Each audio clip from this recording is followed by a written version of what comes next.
Right, welcome back to session number 2. We started with the EFQM as our first potential model that we can use in terms of measuring the performance of the company, which then is an implicit reflection on the leadership that is taking place to lead to that kind of performance. The most popular one that is used, and again we see this in North House, is our next session. And what we're talking about here is the balance scorecard. Now, I'm pretty sure you may have come across this. I'm pretty sure if you are a middle or even senior leader that you are using this in your organization. So I might be telling you stuff that you already know, but we're going to go through this in any way. The session 3 then links onto this again, where we've got a slightly different way in which the balance scorecard can be used. But we're just going to go through the balance scorecard as a basis again. I'm not going to assume everybody does know this, that everybody is using it, and so it's worth just going over this again. It's probably the most popular way in which businesses measure, leaders measure their impact and performance in a particular company. So let's get stuck in. Welcome back. Lecture series number 5, session number 2, the balance scorecard as part of strategic leadership, as part of the MBA course. Again, my links to the balance scorecard. I used to work for a business school called the Greenwich School of Management. They unfortunately went bankrupt, which again is an interesting one to think about. But they used the balance scorecard every single time we met on an annual basis for our annual staff gathering. They would actually draw us in into the balance scorecard. We would be a part of the balance scorecard. We'd also be analyzing some of the data that was being used in the balance scorecard, such as student retention, student recruitment, and so on and so on. It did fill us with a slight sense of confidence that the senior management, the deans and so on, were keeping an eye on the growth of the organization and were thinking about all these kind of things. But at the end of the day, we did end up in a huge financial position where we had to close. So I guess the reason I'm telling you the story is there's a slight caveat.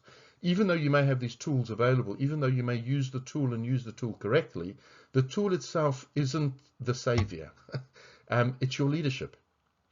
And you can quite easily lead yourself into a false sense of security. And the leadership team might have groupthink, where they all lead each other into a false sense of security. These tools are just that, they're tools. We still have to be very open and honest about the health of the organization. And we need to take measurements, we need to take strategic actions if we feel that the health of the organization is in jeopardy. And these people left things far too late. They were taking on huge staff expenses. People were being promoted. There was slightly a power grab as the chaos ensued, and that was making things actually worse. And in my opinion, I just don't actually think they knew how to solve this. The sad thing is the dean at this particular point I moved on to a different business school, and I worked again as a freelance one semester there. And I saw the same kind of chaos, unethical behavior by other staff. I mean, just weird things were going on. And again, I just thought, are they attracted to that chaos, or do they create that chaos? And to what degree are they aware? I'm not suggesting that all of this is this person's fault. But again, and we'll look at this in later sessions, how do we make an honest assessment of our own leadership, of who we are as leaders? If every single time we lead something and it fails, we can't keep blaming everything else. We have to take an honest, hard look and maybe ask the question, should I be leading? Right? And we'll come to that a little bit later. So even though this organization used the balance scorecard, it was about 2 years later that they went bankrupt. So the tools are just that, they're tools. We have to have a real open, honest conversation about our own particular leadership in these things. Right, so just a reminder again, in lecture series number 5, we're consolidating our learning across these 4 learning outcomes, and we're looking and asking the question, how do we evaluate our leadership? As we look at the performance of the company, particularly the first 3 sessions, but later on our own individual performance in terms of the cultures we're creating within the organizations. Don't forget, The assessments, these are not going to be popping up every single time. I'm just reminding you again of the outputs where you'll demonstrate your understanding and knowledge. And we are thinking about how to evaluate our leadership. Yes, we're evaluating the performance of the companies, but it reflects senior leaders' impact. Right, so for this particular session, I'm going to be relying on Northhouse. He does pick up on the balance scorecard, not explicitly, but there are some references to this. And again, you would have done strategic human resource management, and there was a particular session in there where we covered the balance scorecard. I'll be refreshing your memory on that. And then, as I said, the next session, we're going to take this balance scorecard in a slightly different direction. Right, so this comes from that module, the strategic human resource management one, and again, you will remember seeing this. This is an emphasis on human resource management. So your different areas, the finance, the internal operations, the learning and growth, and the customers, this can be shaped through functional areas. So the marketing team can do this as a team. The human resource management team, the procurement team, and leaders, of course, overall can do this for the company overall, right? Maybe consolidating all the functional areas and then looking at that overall. So here is just an example of the human resource management department applying this in terms of their own functional area. So they are looking at cost per hire. They are looking at the return on training investment. They were looking at time to hire and the quality of that hire in terms of their processes. They were looking at the staff skill levels, therefore that dictates training. The employee turnover rate, so retention, and then in terms of the customers, employee satisfaction rate and the turnaround time for any kind of requests regarding the customers. So as I said, you can do this on a functional level, but you can also do this, of course, as my business school had done. They were looking at this overall as a private university. What were their finances looking like? What were the internal operations? What was the learning and growth taking place with students and staff? And then the customers, the students, how were they engaging? I was the project lead for work-based learning projects, so customers here also included the companies that we were working with in terms of different kinds of projects. Harvard Business Review proposed this particular structure back in 1992 in their publication, and it provides executives, right, that senior leadership, hence I've highlighted it, with a comprehensive framework that translates a company's strategic objectives into a coherent set of performance measures. And basically what they are arguing is that the vision, mission, and strategy, which is in the center of the balanced scorecard, will the outcome of that will be seen in the finances, in the operations, in the growth, and in the stakeholders. Let's keep the customer quite broad. You would see that performance in these four areas. If you really had to think about it, what else is there really in terms of, it covers everything. And again, as you break that down, you can put things in to ensure that you cover everything in terms of, key performing measurements, etc. So this is from a marketing perspective. So we looked at a human resource management one.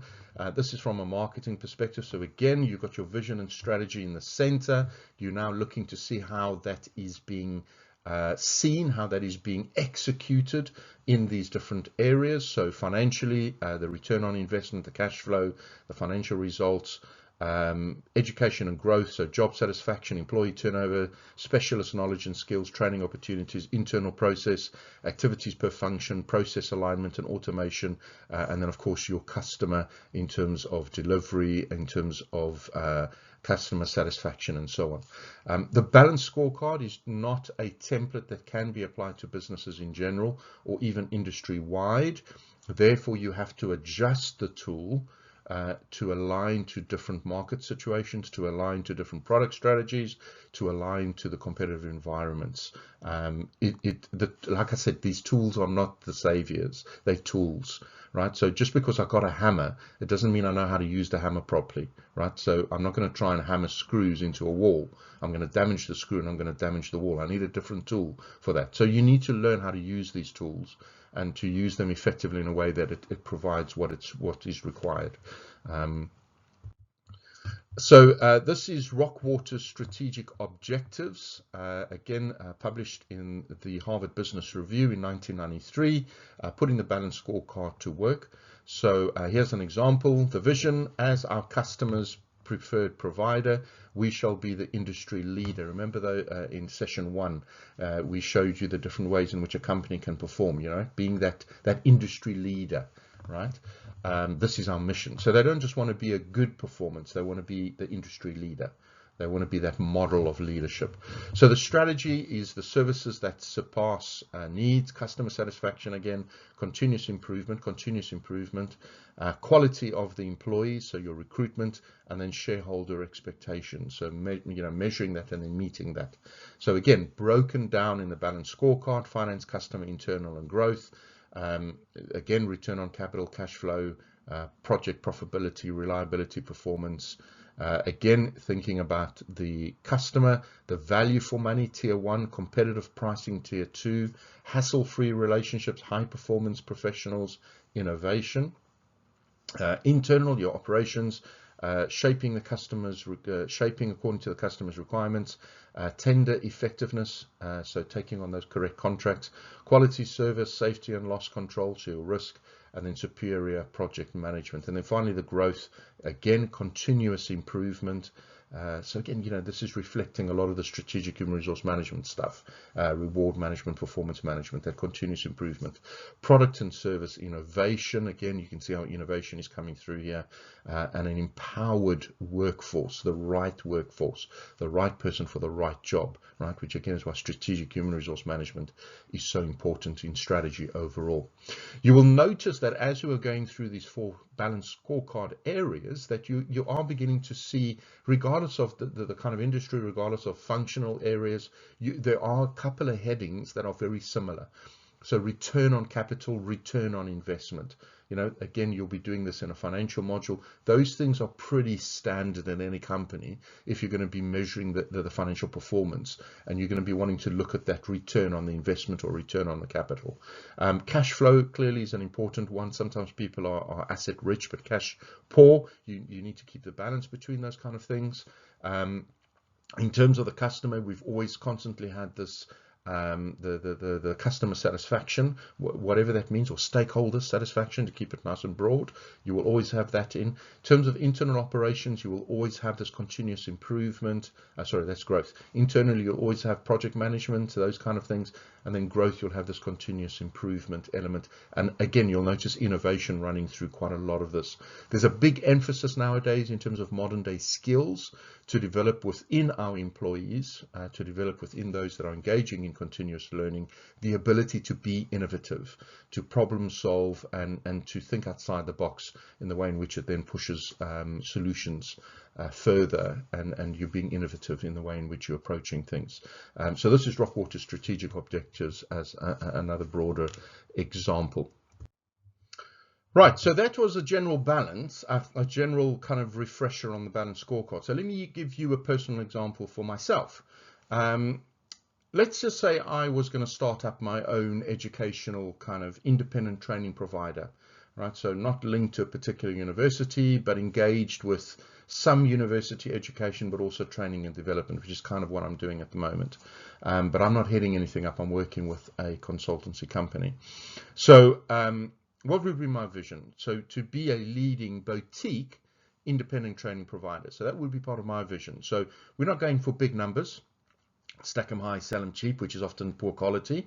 We want to differentiate based on the very high quality that we would offer, boutique, but also the innovative way in which we deliver training. And that includes higher educational courses as well as kind of generic training. So, in the UK, boot camps and those different kinds of things. So being able to be a leading boutique independent training provider. So in terms of higher education, kind of keep it around 1,000 students, and then have a number of industry projects that we'd be involved in, which our students would be involved in. So you have that kind of connection. So work-based learning emphasis. So the students are not just learning in a classroom, in a vacuum from a textbook. They are learning from actual experience by being involved in industry. Now, If that is higher degree apprenticeship students, that means we can still partner. Companies can do things across and synergize. So again, it's about recruiting the kind of companies, not just any old company, but recruiting companies, for example, technology companies, who will then work with the NHS apprentices in technological solutions. And so they're not just doing stuff for their companies, but actually we're a synergy to them doing stuff for the other companies that are part of the learning cohort, that kind of thing, right? So being a leading boutique independent training provider, providing a unique learning and development experience. So it's not just about getting a degree. It's not just about, learning stuff from a textbook. It's about learning from the experiences and creating those unique experiences, whether that is a certified training course or whether that is a university education. That's kind of second. What's important is the learning experience, and keeping it small so the quality can be really high. Now, again, keeping it small means that I need to work out exactly what is needed in terms of hire and quality, right? So I don't want to just have loads and loads of staff. I want to have enough staff, high quality staff, pay them well in order to deliver what I'm doing. So rather have loads of lower paid staff, which means you get lower paid quality. I'm going for small amount of staff, but highly paid. They're happy, they're motivated, they're part of the process, they're part of the design, they collaborate, they co-create, again, right? So not just in terms of the customer's experience, but also my stakeholders, the staff as well. So therefore the strategy is that I have a unique staffing model, and I attract the best out there, not in terms of knowledge necessarily, but the best in terms of engagement, right? They're the best in the way in which they create learning experiences, creating a unique training and learning approach, therefore, not only in the way in which we create learning experiences, but also the way in which we then measure that experience in terms of assessment and how the learners are involved in that assessment as well. So a lot of peer learning, a lot of kind of learning from each other, creating communities of practice. And so therefore this includes unique assessments, portfolios, these different kinds of things, actually launching projects, and these projects act as ways in which we assess things. And again, assessing not necessarily in the success of the project, but what, the depth of learning that took place in engagement in the project. Therefore, by creating this boutique experience, you have differentiated synergy between your stakeholders. So others can't duplicate what we're doing because we already have those people working for us. Now, they could try and do something similar, but again, if we don't advertise the fact that what makes us unique is our unique mix of stakeholders in terms of the organizations we're working with, you're not going to know what it is you're duplicating in terms of being able to create something similar. And again, this is really hard, and this is a real this showcases the kind of leadership that is taking place, which again is why you need to keep it small to be able to achieve this. So therefore, high employability because of the people's experiences. They continue to be promoted, or if they are traditional students, that they are highly sought after because of their experiences, who they're working with, and what they've done in terms of those learning experiences. When they walk into interviews, you feel the confidence and you can hear the competence in terms of how they're learning from that experience. And there's continuous improvement, right? They come across in that way. So a high student experience, user experience in terms of this. So what does this look like, therefore, if I had to break it down into a balanced scorecard? This would be a non-profit, so we clearly want to achieve breaking even on a regular basis. We want to make sure that we do have the cash flow, that it's not just asset rich. In fact, quite often, if you're setting yourself up as a non-profit, you probably don't have that many assets. So we need to think about assets just to secure the financial standing of the small boutique place. So buying our own property rather than renting, for example. And then, of course, making sure that there's a return on investment in terms of the various companies we're involved in, and the universities and so on and so on and so on. And working with a university that gives us that creativity. So in terms of the customer, we want to attract, retain, so attract the right kind of student, attract the right kind of staff, retain those students, retain those kind of staffs. We want to make sure that the students complete their courses and that they succeed, that we have a very low failure rate. And of course, we want to make sure that our staff are retained, and that by them staying, the organizational learning is captured within us and continues to produce better and better innovative ways in which we're doing this. And, you know, co-creating. It doesn't come from top down, it comes from all of us. Again, keeping it small, we're able to be able to do this.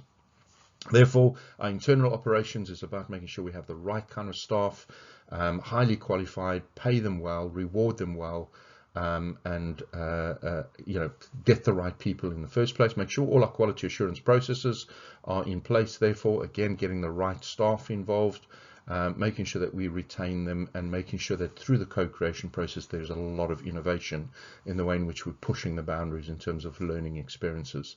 In terms of growth, therefore, we want to make sure that we are selecting the right kind of people, students and staff, stakeholders, the right stakeholders. We want to retain and we want to reward. So even where a particular student may not have got a great mark academically, but they've actually achieved a really great project, we want to be able to then, you know, get them onto radio shows, and we take that initiative. It showcases what the boutique independent training provider does, but it also rewards that kind of innovation in terms of the learning experiences. And so looking at and being creative around the reward process, making sure it's fair, but that we have this carrot that people strive towards to be able to achieve certain things. So that's just an example of how the balanced scorecard I would apply that if I was running my own independent training provider company.